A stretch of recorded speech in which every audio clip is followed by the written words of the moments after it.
much more than trivial risk that this just doesn't work out. This is a hard needle to thread. Reconciliation makes it possible because it allows you to pass legislation in the Senate with a simple majority, but it's still going to be a very, very heavy lift. Look at just how narrowly divided the House is, very few votes to lose. And one of the things that I suspect is going to play out to a much greater extent this time than it did in 2017 is the tension between some of the populists and some of the pro-growth, traditional free market economic conservatives. The former category they honestly think that we cut corporate rates too far, that the discount on pass-through income is probably too big and maybe shouldn't apply to people above a certain income threshold. They want much more by way of a refundable child tax credit, which is a redistribution of wealth. It's a welfare program conducted through the tax code. Right. But those voices are more numerous and they're going to be more vocal. And then you layer on the complexity of the provisions that the president has insisted on during the campaign. No tax on tips, no tax on overtime income, no tax on Social Security. Do the arithmetic on that. It's not possible to do all of those things. And yet the president is insisting at this point that some of those campaign promises make it into law. How this gets resolved is going to be very challenging. By the way, one other little historical tidbit. It's a little appreciated fact, but an element of healthcare reform is what allowed us to make the corporate tax reduction in 2017 permanent, not just expiring after 10 years like most things. I won't get into the arcane reasons why precisely, but the reconciliation tool has its limitations, and one of them is a limitation, a prohibition really, against foregoing revenue outside of a defined budget window. So in other words, if you want to cut taxes permanently, you have to find some tax increase or reduction in spending to marry to it. What we did was we repealed the individual mandate on Obamacare. And the accounting gnomes in Washington deemed that to be a cost savings for the government that enabled us to implement the corporate tax rate reduction and forego the revenue that was deemed to be associated with that. In my view, in sort of an echo of that experience, healthcare is once again going to need to be called on. The Congress is going to need to make some reforms to Medicaid, which I think it should be politically doable. It is the right policy outcome in and of itself, but it also will endure beyond the budget window, and it will allow some of these extensions to be made permanent. So I really hope that we're able to get that done. Amity, you have something? Well, I was just thinking this tax undertaking has a fierce urgency of now, to borrow a phrase from another culture and other problems, because the slower the tax cut is, the less effective it is. And you want to compare it to the early years of Ronald Reagan. I'm just writing a column about that for Andrew Studiford. Maybe he's in the room. There he is, my boss. Reagan had Democrats in the House. I think he had Democrats in the Senate. Sure. Right? And so he had not Speaker Johnson, but Tip O'Neill, and then he had Dan Rostenkowski, not Jody Arrington, to deal with at Ways and Means, and he had a big tax cut plan to get the marginal rate down to 25 or 28 to repeat Coolidge, but he wasn't going to get it through very fast, in good measure because of revenue constraints. What he did have that we don't have is Democratic allies. He made allies in the process. But his tax cut, when it was passed, the first law, was staged very slowly. And by 1982, only part of it had gone into effect, and he was in trouble. There was a terrible recession, because meanwhile, to his credit, but very rough, at the Fed, interest rates were going up. That would be Volcker. Tightening. And it looked like Reagan's whole glorious revolution, his big, wonderful revolution, was going to abort. And so you ask, he even hiked some taxes in 82 and got smeared terribly for it, the tax hike of 82. And when it came to 86, he had to raise cap gains. The Republican hero had to raise cap gains in order to make it all balance and also to appease the class warriors. That was part of it too. I know I've even heard this from Pat, so I'm repeating some back to him. It was, so can you imagine going from 20 to 28 on cap gains? But by and large, this was more for freedom, the Reagan program. Everyone saw he was serious about it and not just twisting in the wind. So he was reelected in '84 with a lot of campaigns from the predecessors for the Club for Growth on why taxes mattered. So if you see that taxes really mean it, and you have to get to them soon and you'll pay less. And I know that Senator Toomey hurried a lot on putting through the tax cuts he had in the first Trump administration. And those who believe in freedom and economic growth and worried about markets want to hurry now for the same reason on the tax plan. All right, we're going to open up for audience questions now. Any questions from the note cards? We have Frank in the back, yes. All right, thanks, Dominic. Question for Senator Toomey. But how do we bring industry back on shore to save small-town America, if not tariffs? So I think it's important to remember one thing. The American manufacturing output reached an all-time peak in 2020. So some people think, well, that must have been in the 1950s. No, it wasn't. What's different is we do it with far fewer workers. It's a technology. It's automation. If you've been to a factory floor that's even relatively recently built, what you find is robots manufacturing products, and there's guys in white suits who are looking at computer screens, and they're making sure the robots are working properly. That's what manufacturing is to a large degree. By the way, average wage in manufacturing is below the average wage throughout the economy.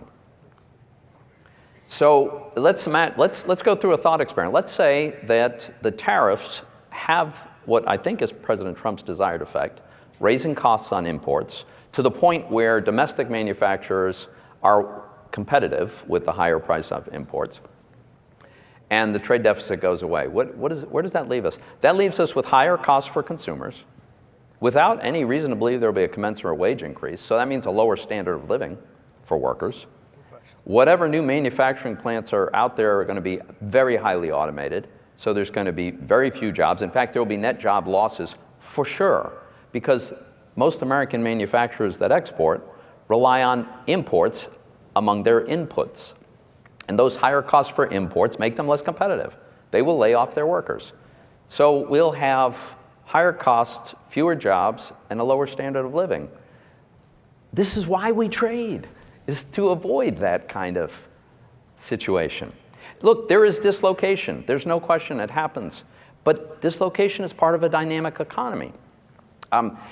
Technology is much more disruptive than trade is.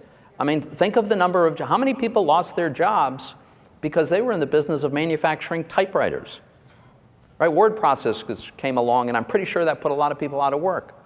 We didn't say, well, let's raise the cost on word processors to make them unaffordable so that people will keep buying typewriters. It's the same argument.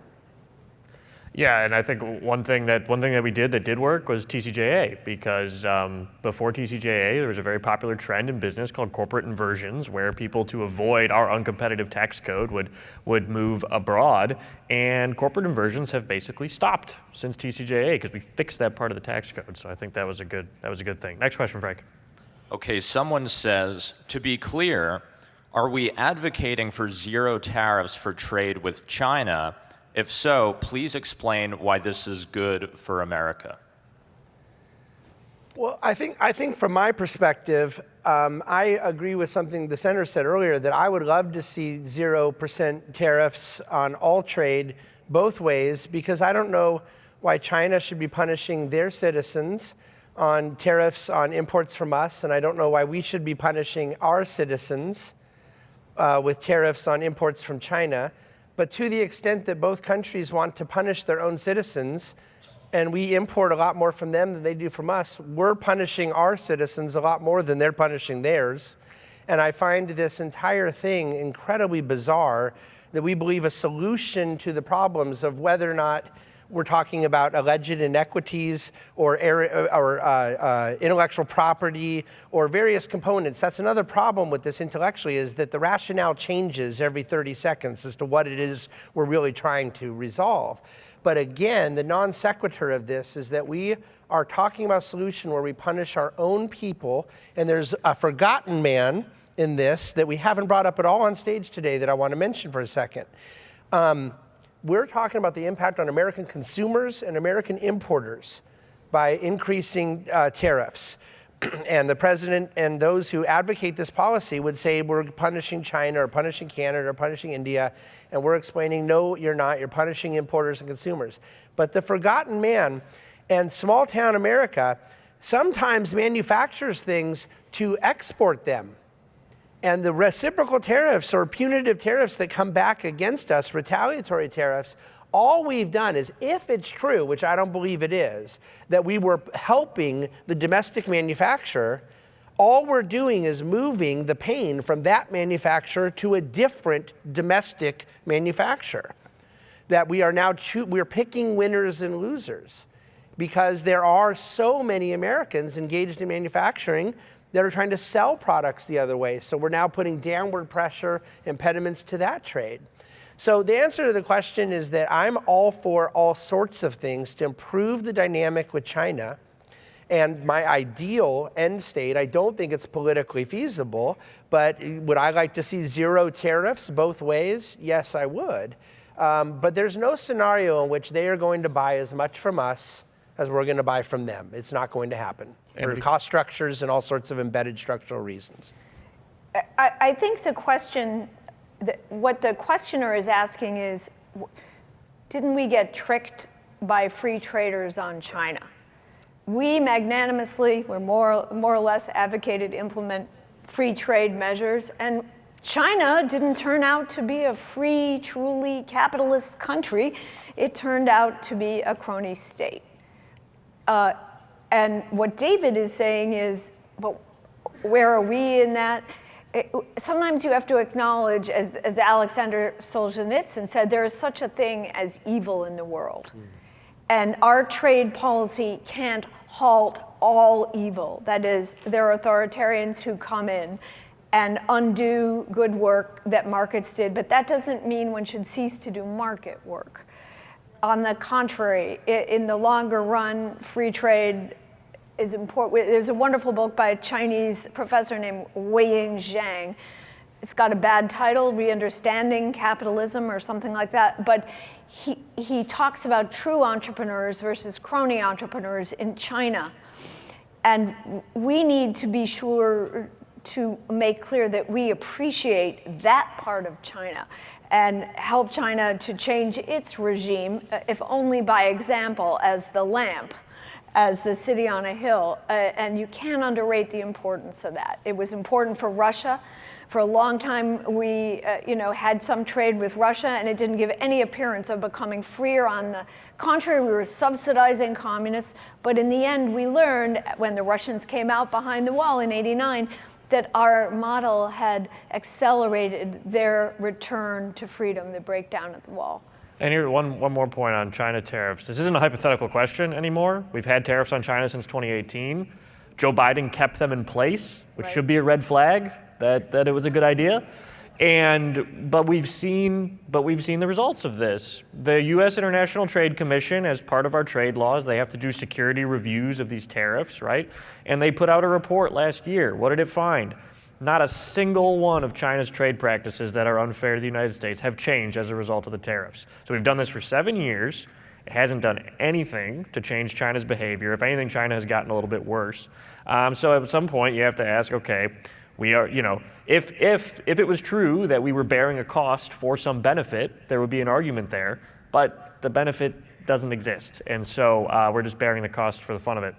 Frank, one more question.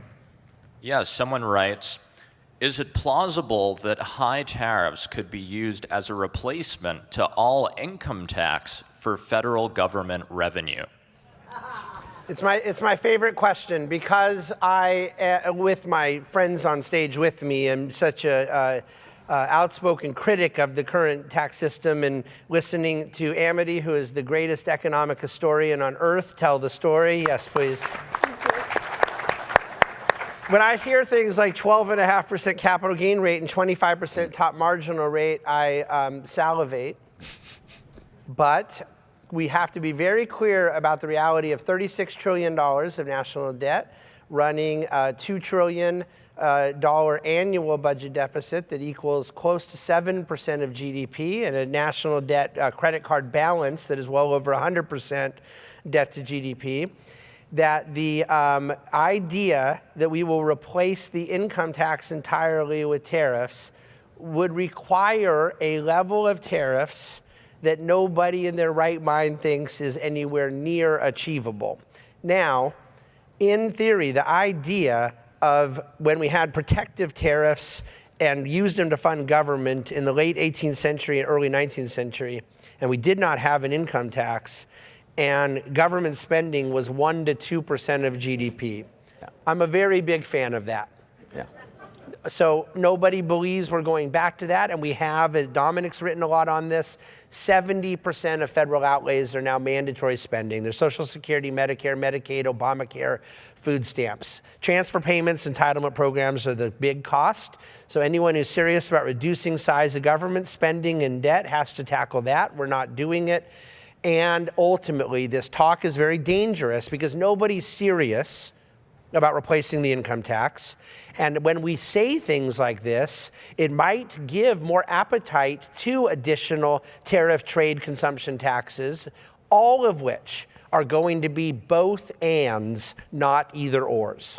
Right. Yeah, I always like to say if you want to go back to government the size that we had in 1800, I will gladly fund it with tariffs. I'm willing to make that trade. But government in 1800 was, you had the Treasury, you had a couple of diplomats, you had some U.S. Marshals, you had the post office. And if you want to go back to 1800, that's fine. We can do that. We'll privatize the post office too, though, and then we can fund that with tariffs. But I don't think that's really a feasible plan. The amount of tariffs generated for 2018 was about of actual revenue, because remember, they gave 1 million exemptions, exceptions, and carve-outs, which is another problem about this invitation to cronyism. Right.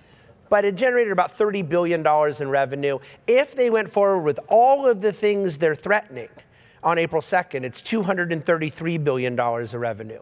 We spent $5.9 trillion last year. This is not a serious conversation. Right. Yeah.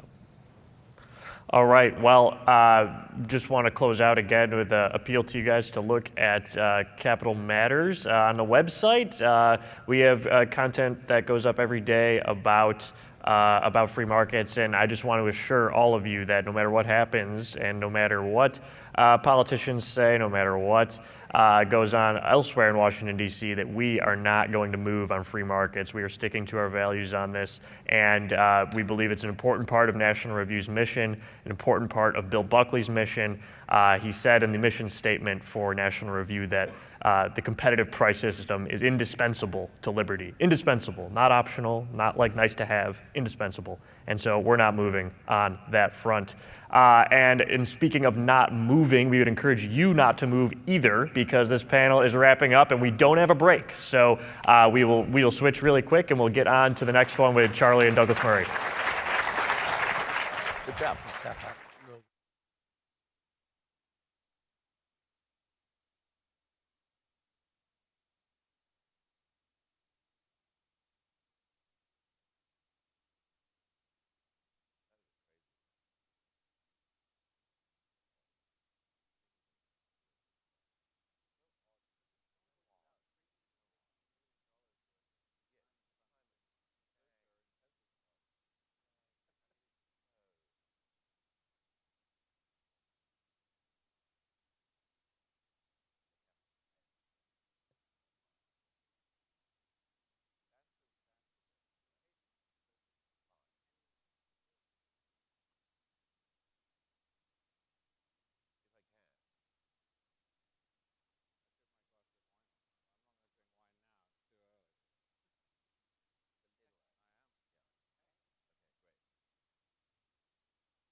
Ladies and gentlemen, please welcome Charlie Cook and Douglas Murray.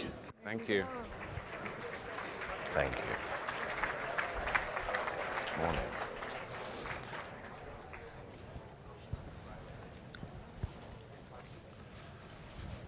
All right, welcome to this session with me, Charlie Cook, and Douglas Murray, who you already know, I'm sure, an author, a journalist, and has a new book coming out in 2 weeks called On Democracies and Death Cults. He didn't tell me if he sees those two things as being the same. You have to buy the book to find out. So I want to set the scene for this one by going back 10 years or so. 10 years ago, I wrote a book, The Conservatarian Manifesto. I think I'm probably the only person who, thank you.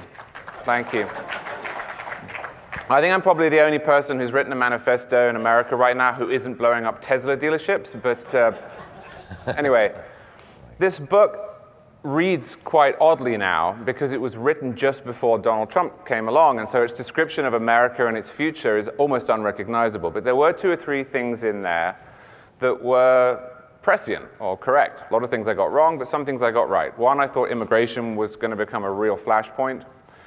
2, I thought gay marriage would disappear, but abortion would stay as a salient issue. And the 3rd one was I thought there would be a rise in the old Taft wing of the Republican Party. There would be a move, if not toward isolationism, but towards skepticism of foreign adventurism. And that has happened. So the first thing I want to do, Douglas, before we talk about the case for American power, is ask you, did the people who spearheaded that shift have a point? Were they responding to something real, or is that rise in what's often called the isolationist wing of the Republican Party just completely wrong? No, I think they're obviously, good morning.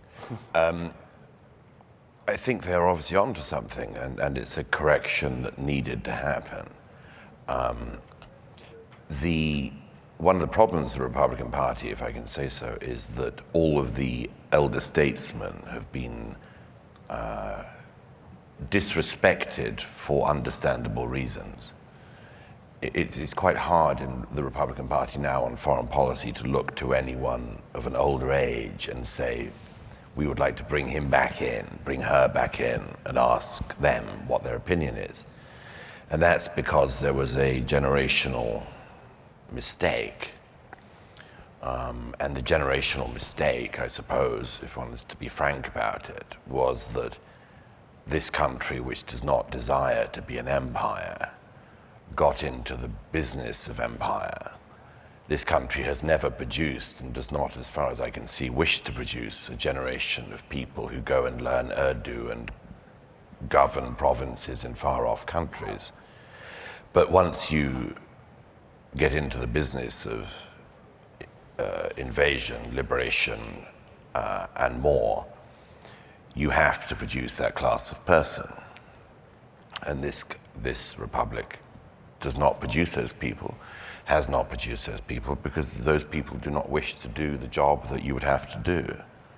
Nobody, Colin Powell, who I have some residual respect for, once said, I think just very movingly in a phrase I wish was better known, said that America was the only world power which, when it went around the world, demanded no land other than the land to bury its dead. This is a very, very important point. This was not the case with most world powers. So America definitely got into a mistaken era, I would say, and it's suffering a course correction. The question really now is whether the course correction is an overcorrection, because the problem for the MAGA foreign policy types is that they have an unresolvable issue. Well, it's an issue you could resolve, but the issue is you want America to remain the world's superpower, and you don't want to be involved in the world. This is the problem. This is a very, very deep problem.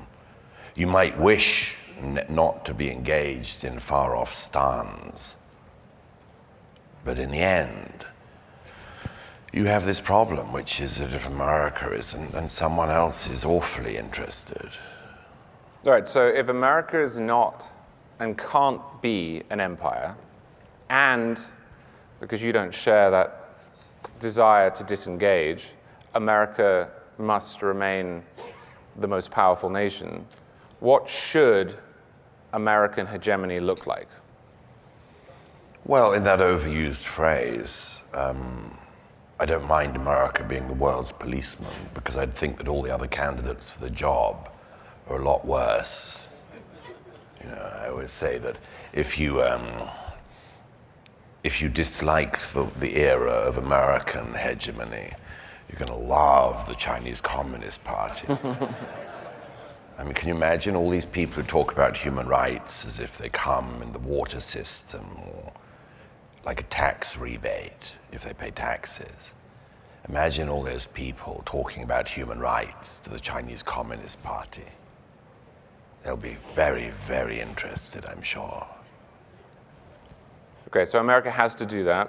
Let's talk about various parts of the world and how important they are, because this is another debate that we're seeing. Among those who wish to remain engaged, you will see some who say, well, we need to look toward the Pacific, and some who are engaged in Ukraine, who fear Russia, others who look toward the Middle East. Let's start with China.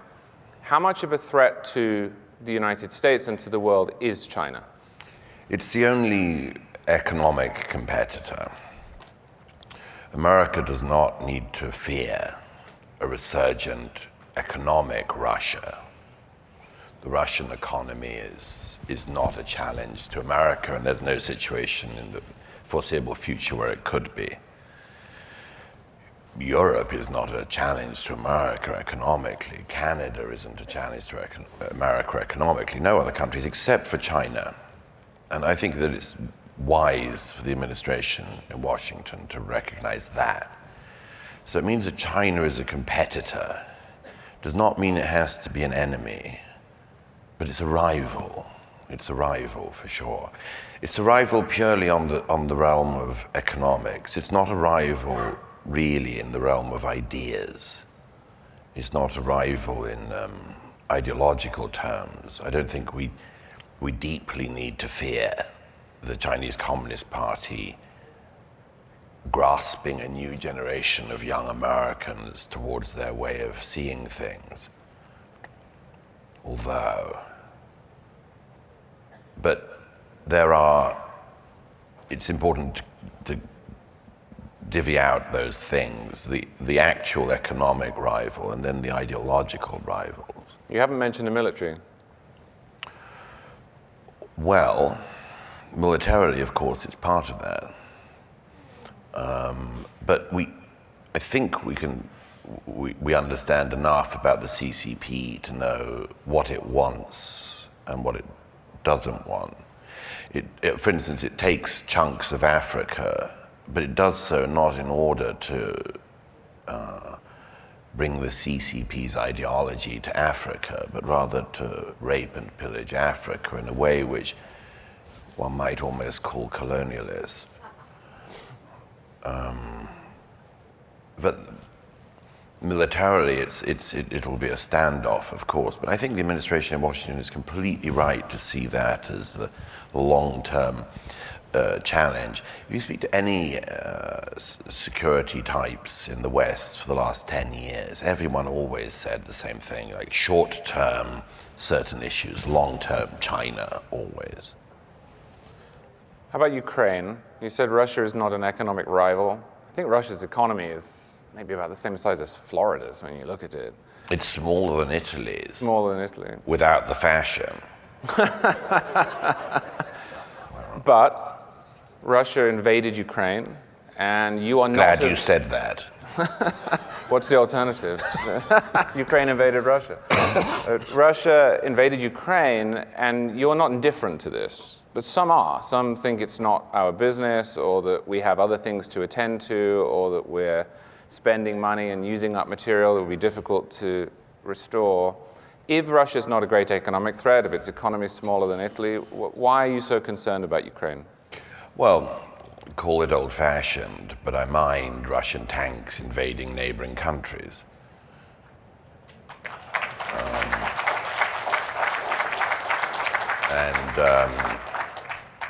I'm slightly bewildered by that isolationist turn that takes a view that you can just sit these things out. I mean, obviously, one wishes one could, but it's not possible.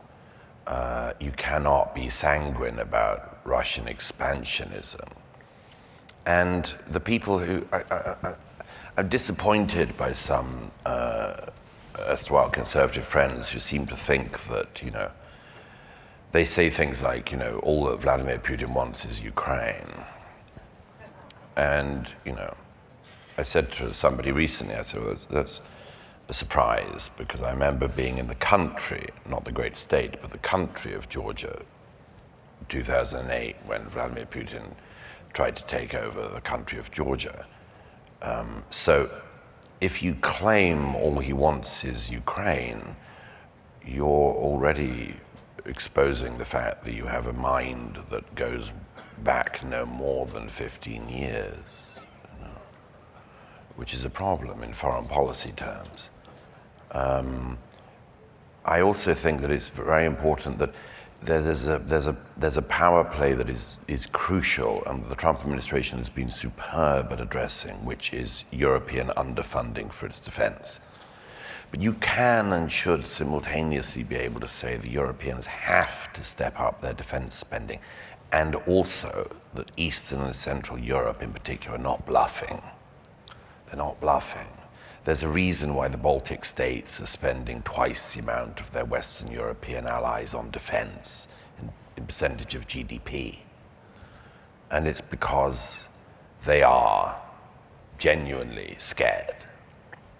And I think that Americans, Western Europeans, and others should listen to our allies there and treat that seriously. And we'll see if we can do that. But you can simultaneously demand, quite rightly, that the Europeans take on more than their share of the burden. It's not just taking on their share of the burden, it's taking on more than their share of the burden, because this is Europe's neighborhood. You can urge for that, and also not believe that Vladimir Putin is a member of the Sisters of Mercy. So what should we do in Ukraine? Should we send them money? Should we send them weapons? Should we send American troops? Should we bully and manipulate Europe into doing more of that? What is the right approach? Because it's changing, and now we're talking about a so-called peace treaty, which was not on the cards in the last administration. What is the right approach? If you were in charge of American foreign policy, what would you do?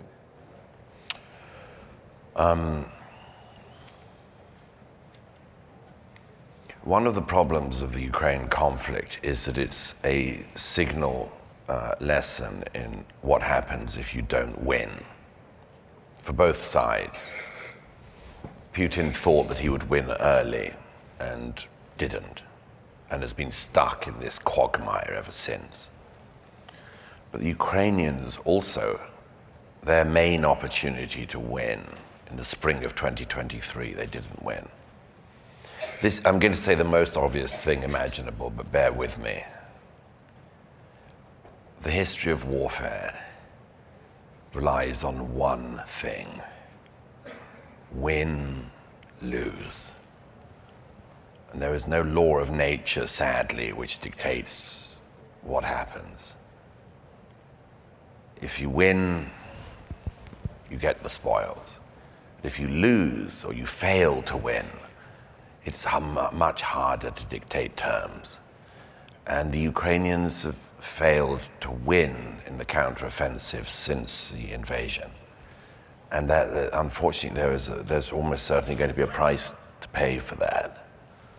I wish it was otherwise. The main thing now will be simply deterring Putin, not necessarily, not waging war. I do not want the West to get into a war with Putin, but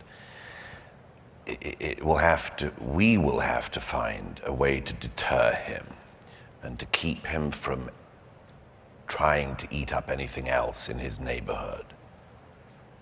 And that will be a battle of wills. But the people who pretend that America can either walk or chew gum, but is not capable of both tasks simultaneously, please, the people who say things like, we need to you heard it ahead of the last election here, but the people who say, we need to concentrate on the southern border and worry about our border more than Ukraine's border. It's like, this is America. We really can do both. I mean, America can have a domestic policy and a foreign policy. If America was Moldova, it might have to choose, but it isn't. And I find this, among all of the arguments of the right and the left, I find that the most lamentable argument. So yes, deter Putin, stop him, dissuade him from eating up anything else in the region. And in terms of on the ground, my own favored view has always been the arming of the Ukrainians to whatever degree is thought to be sensible at that time, but arming of the Ukrainians in the knowledge that if America does not want to have troops on the ground committed, what better thing can you have than to arm your allies who are willing to fight for themselves? And that is, I was in Ukraine again the other week, and watched the Oval Office exchange between the president, the vice president, and President Zelensky from a dugout at the Ukrainian front. It was in one of those positions where both sides are firing shells over you, which is the best place to be. But I watched the exchange in the Oval Office, and I was deeply, deeply disturbed. But the soldiers I was with, one of them said, well, if I can swear, he just said, shit happens all the time, but I have a job to do. These people have a job to do. And they're not just defending some ideal or anything like this. They're defending the fact that if they don't fight where they are, their home cities and towns are 30 kilometers away, and they'll lose them, and their families will be swallowed up into the orbit of Putin, which is not an abstract thing. The territories in the east of Ukraine, which the Russians have taken, are places where the children will either not be educated or will have to be educated in a school that will teach them Russian and will give them the values of Vladimir Putin. Literally, I was speaking to a mother the other week in Kiev whose children, she had her children with her, they managed to escape from Donetsk, and she was describing to me how each year since the invasion of 22, the Russians set up summer camps, and the Ukrainian parents who sent their children to the summer camps did not get their children back.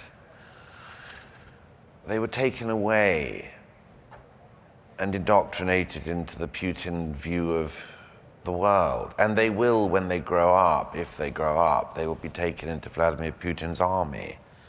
I was speaking to a 16-year-old the other day who managed to get out of the east of the country because, although being a Ukrainian boy himself, a few months ago, a woman knocked on the door, and she was one of the Russian recruiters, and she handed him his papers and said, you have to attend base for basic military training next week to fight in the Russian army.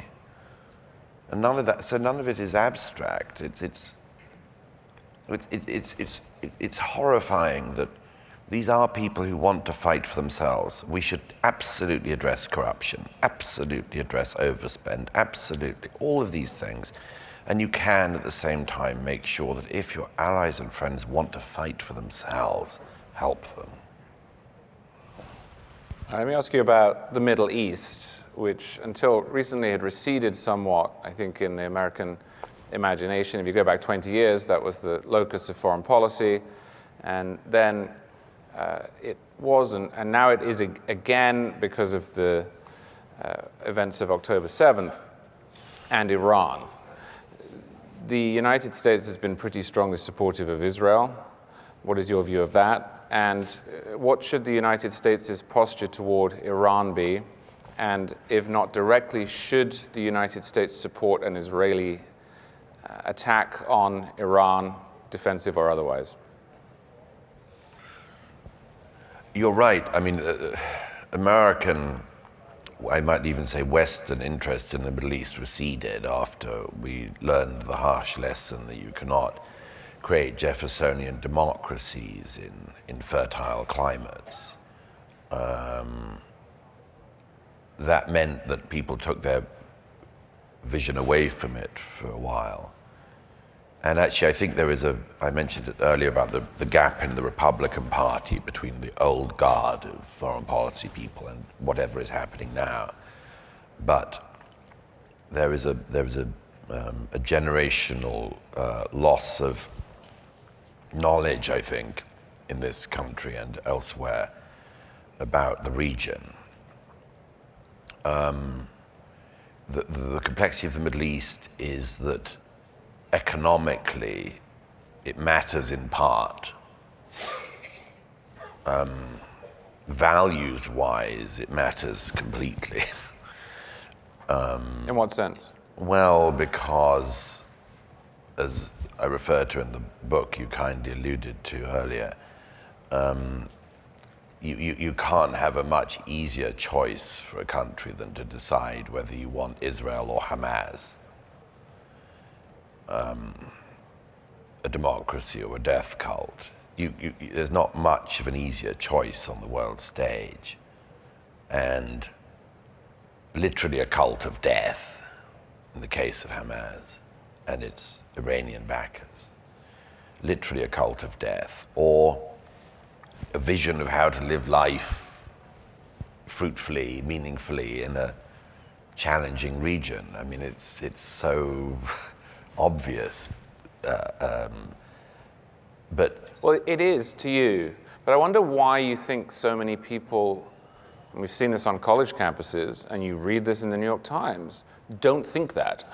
Why is there an ambiguity there that is separate from your view of it? Well, mainly because they're fools.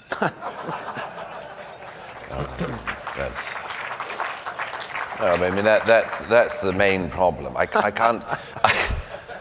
Don't underestimate the simple answer.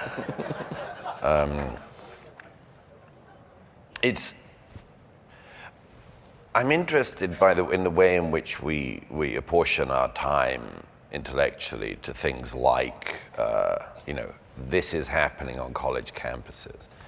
Because on the one hand, it doesn't matter at all. Yeah. And most American voters, my readers and others, go, why are you talking about these ivory towered, what does it matter? We don't look to Berkeley for our advice. Thank God. But I think the last administration did sometimes. Who knows what they were thinking? But it's a very difficult challenge for everyone in the realm of ideas, because on the one hand, it doesn't matter at all. And on the other hand, it obviously matters terribly. And I think we don't really know what estimation to make of that. I do think I'll tell you a quick readout I have on this situation with what used to be the intelligent classes. I think I wrote about this in my last book, The War in the West, and look at what has been told to the American public, and particularly to the American young, in the last 20 years. They've been told that they live in a society that is white supremacist, that is colonialist, cis-hegemonic, or whatever term they can come up with. They've been told that their own society is guilty of a set of woefully predictable sins: colonialism, slavery, white supremacy, etc., etc. And I said in my last book, I said, there are many, many deep problems from this, but the deepest that I could put my finger on was that it was incredibly damaging to young Americans, because if they were guilty of these sins, if their forebears were guilty of these sins, it is not a cycle you can get out of, because there is no forgiveness mechanism that allows you to break that. You cannot undo the past. We're here because it happened. You cannot undo your guilt for that. There is no mechanism to. You could hand a check to every descendant of slaves and then discover that they should give it back to you because their ancestors were also slavers. But anyway, the point is you could do all of these things. There will not be a check big enough to write. There will not be an apology big enough. In Australia some years ago, under the lamentable Rudd administration, they instituted something in Australia called Sorry Day.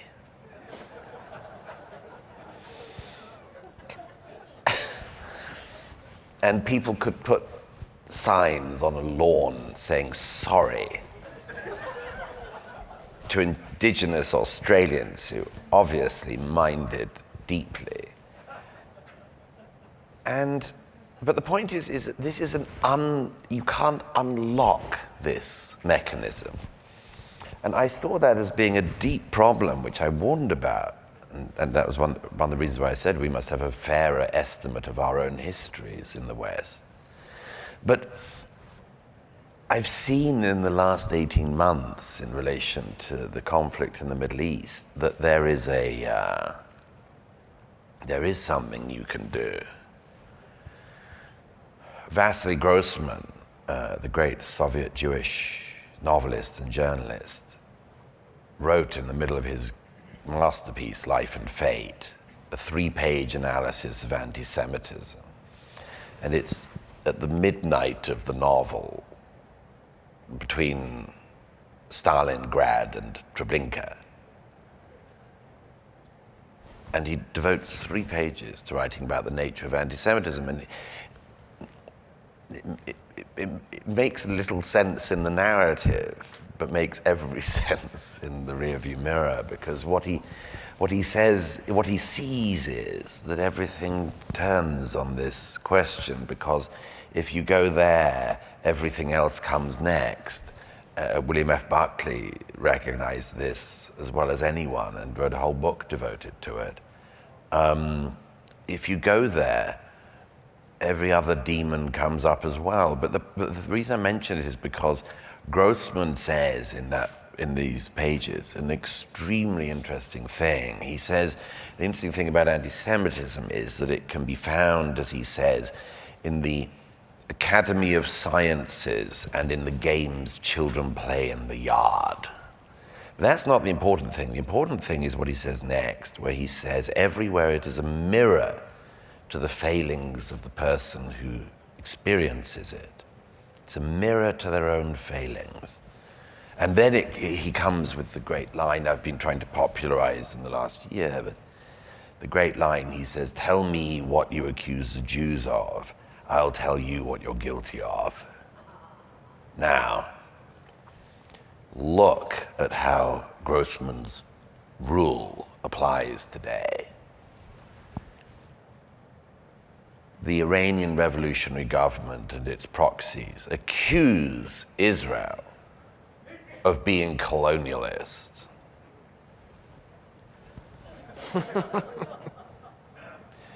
Iran, Iraq, Yemen, Syria, The Iranian revolutionary government is one of the great colonizing powers of our era. The Turkish government of Erdogan accuses Israel of being a settler colonialist society. If any of you have ever been to Cyprus, Erdogan and his government still occupy part of an EU member state whilst being part of NATO. Where are the morons to come out and holler about this injustice and to claim that until Cyprus is reunited, there will be no trans rights in America? I mean, so Grossman's rule applies almost everywhere. There are groups of leftists who pretend intermittently that the Israeli defense forces sort of rape with abandon whenever they get into Gaza or anywhere else, as if your average Israeli soldier from Tel Aviv is so thrilled to find a Gazan woman that they can't resist the urge to rape. And they say this with serious faces. They say they're raping. I'm sorry, your side rapes with abandon and films it. Like, don't give me this version of your own crimes repeated in a mirror and tell me this. But the reason I mention this is the Grossman's rule applies all the time and everywhere. But in the case of America, here is where it happens.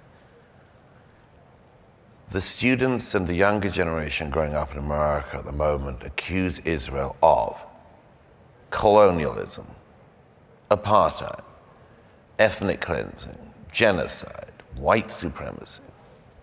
So let me adapt Grossman's rule for this generation. Tell me what you accuse the Jews of. I'll tell you what you believe you're guilty of. It's what you believe you're guilty of. And at that point, this is projection. This is what any therapist or psychologist can tell you is simple projection.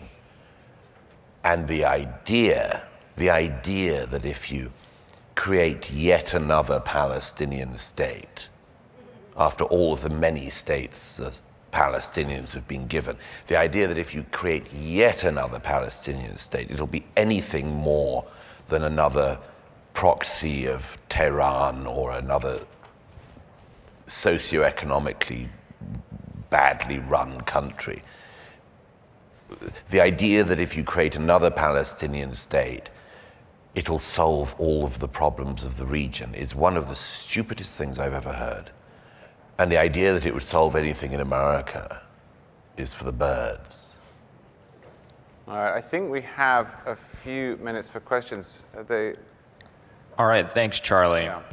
Why do you think... Who is that? Over here. That's Frank at the back. There we are. He's got note cards on which the audience has written. Unless you're making them all up on the spot, Frank, in which case, well done. I'm not. Okay, good. Douglas, why do you think the right is faltering on Ukraine support while the left falters on support for Israel? I think because people think it's a team sport. If a war starts under one president, then it's sort of his war. I wrote about this recently because I'm very interested in the way in which the American right has been operating around Ukraine. I think there are various obvious reasons for it, one of which is that the Republican Party suffered from bad misinformation about Ukraine and some serious psyops about it. Most Trump supporters only heard really about Ukraine twice before the war. Once was in relation to the phone call, the perfect phone call, and the other was in relation to Hunter Biden's deeply deserved position on an energy board in Ukraine, because everyone knows that as well as being an artist of the first tier. Hunter Biden is a well-known energy expert. So, and these things do rankle with people. I mean, they really.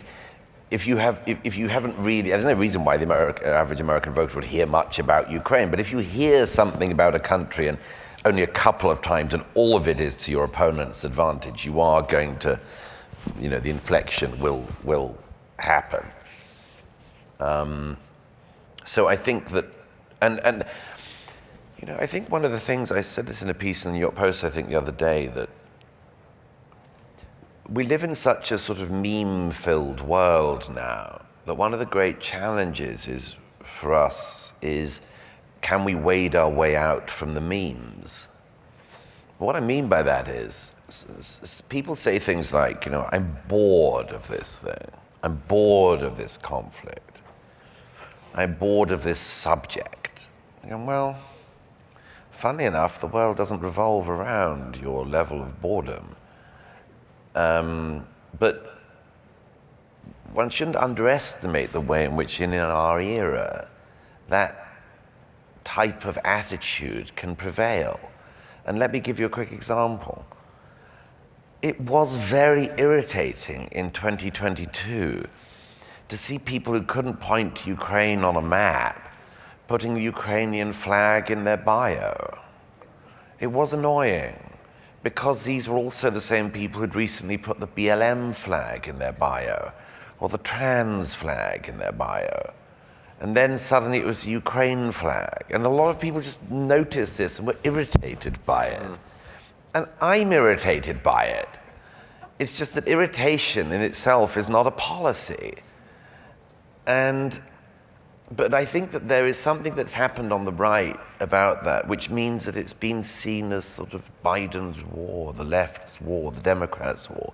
It irritates the hell out of me that Justin Trudeau feels like he gets his injection of testosterone when he gives a few lackluster Canadian weapons to the Ukrainians. But it's annoying, but that doesn't mean Ukraine should lose. Right. And so, as I think I answered about Israel, but yeah, people think that foreign policy is a team sport, and I think it has to be an American sport, and there's no one else who can play it. Only this country, only this country. All the other competitors in the league are hell. Okay, here's another one. What can the U.S. do in the civilizational conflict that Ayaan Hirsi Ali warned of, especially to help save Britain? What can who do? Sorry, go on. You're going to repeat, Frank? Just the What beginning. can the United States do? What can the United States do? Best practice. That's all. Best practice. Things like what Vice President said the other week about free speech at Munich. Best thing you can do, but you can't export an idea like free speech very easily. You can demonstrate best practice. And I think this country does. I think it's wonderful. I mean, it's a wonderful thing. And if European countries want to go down the realm of prosecuting their publics for saying what they see with their eyes, see how long that lasts. The situation in Europe is not as dire as I think it is in Britain, because Britain is weirdly cocooned from some of the problems of the continent. But best practice, and sometimes the soul of a country is sort of dormant and lying, waiting to be touched again. And that's what I think is going on in the UK. It's the soul of the nation is dormant but able to be touched.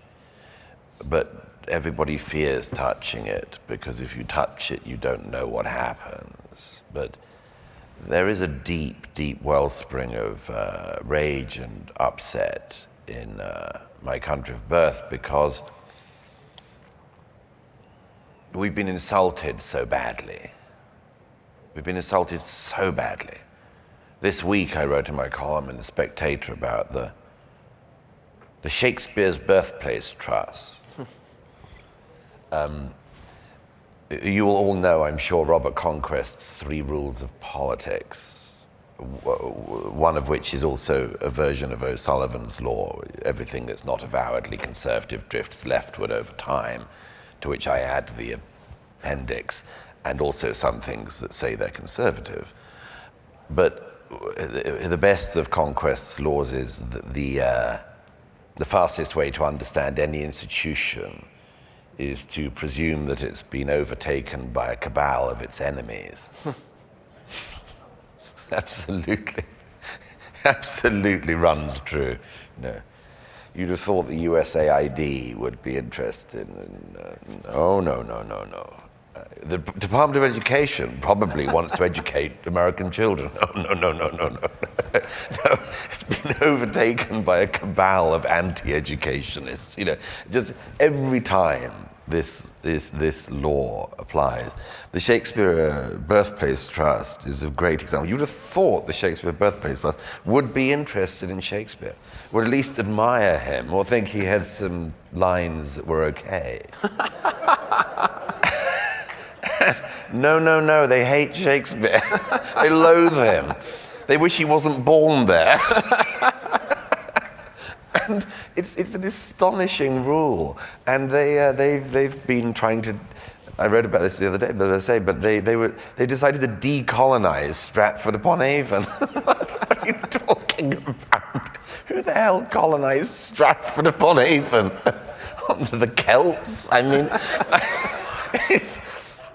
but some unbelievably dim-witted third-rate academic from a fourth-rate polytechnic wrote a paper saying that we needed to take Shakespeare out of Stratford-upon-Avon. It's like, what? I want to take you out of your house. I mean, why do anything?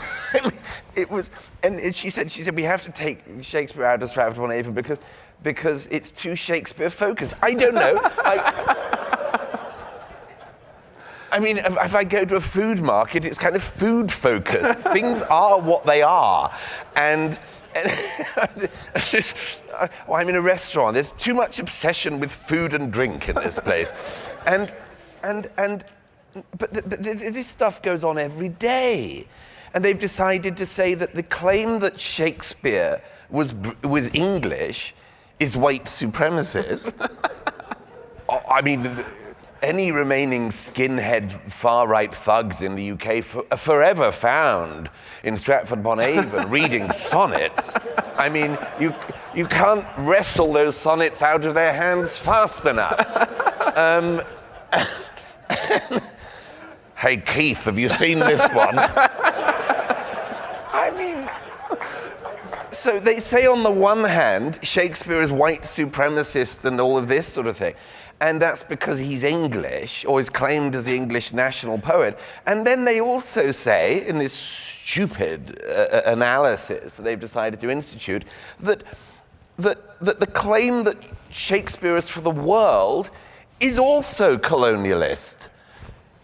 Which means you're in what they say in chess is a Zugzwang. You have to move, but any move will make the situation far worse.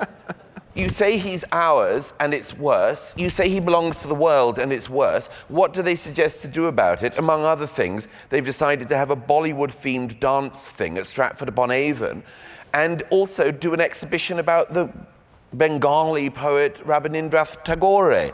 Well, if I went to Tagore's birthplace in Bengal and said, I'm sorry, but there's not enough Shakespeare here, I think they'd be annoyed. And if I went to Bollywood and I said, I'm sorry, there aren't any Morris dancers here, they might say that's because it's Bollywood. You came to the wrong place, mate. But it's endlessly, anything that's ours is just defamed and debased and debunked by morons. And the one good thing one can say about it is that hopefully we live through this era and realize that Shakespeare and others will outlive us all. But, you know, it's an astonishing thing living through the moronic inferno, because but they insult us all the time. It's a long answer to a short question, but they insult us all the time. And I, at any rate, am fed up with it, because if you keep saying that the cultural peaks of mankind are no peaks, then in the end you'll probably force people to say, okay, these peaks do not belong to the world, they're mine. They're mine. And that way will lie how? But the people pushing this don't know that. They don't know anything. It's a shame. That is a shame. This was not a shame, though. This was a terrific session. Thank you so much, Douglas Murray. Thank you. Thank you very much. Thank you. I think we go that.